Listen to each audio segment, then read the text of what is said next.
Bienvenue à vous qui écoutez ce podcast de la série Investment Trends de Nagelmakers. Je suis Alexis Drion, analyste chez Nagelmakers et c'est déjà la 7e édition de cette série.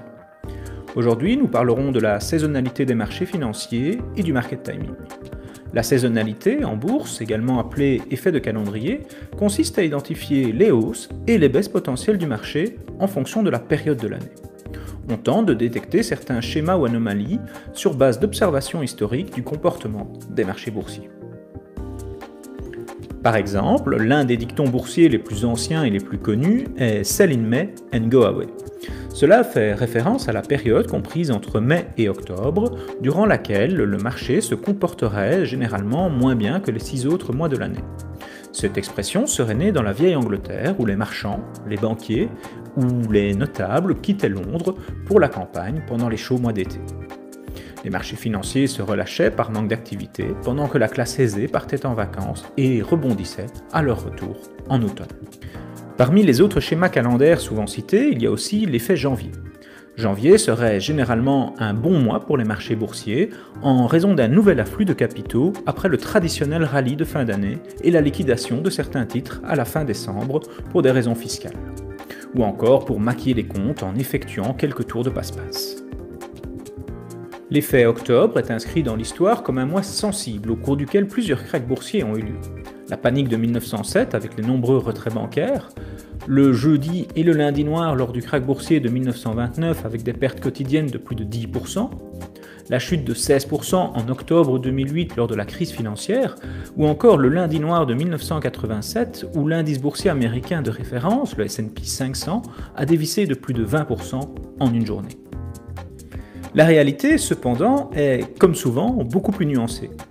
Octobre est généralement un mois volatile, mais le rendement moyen d'octobre de l'indice S&P 500, justement, entre 1950 et 2020, est positif, avec plus de hausses que de baisses au cours de ce mois.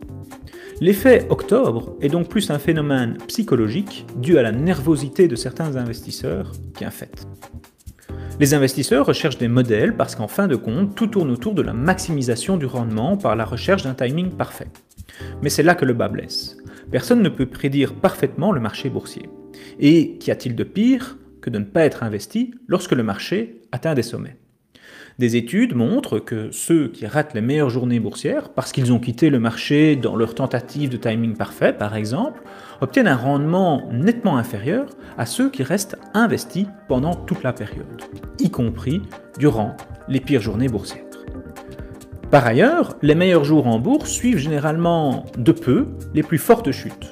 Par conséquent, la vente panique conduit souvent à manquer des opportunités de hausse. La reprise prend généralement, certes, plus de temps que le crash, mais la patience est définitivement une vertu, même en tant qu'investisseur. Prenons par exemple toujours l'indice américain de référence, le S&P 500, qui a perdu plus de 20% en 10 jours en mars 2020 et qui a également connu la plus grande perte quotidienne depuis le lundi noir de 1987.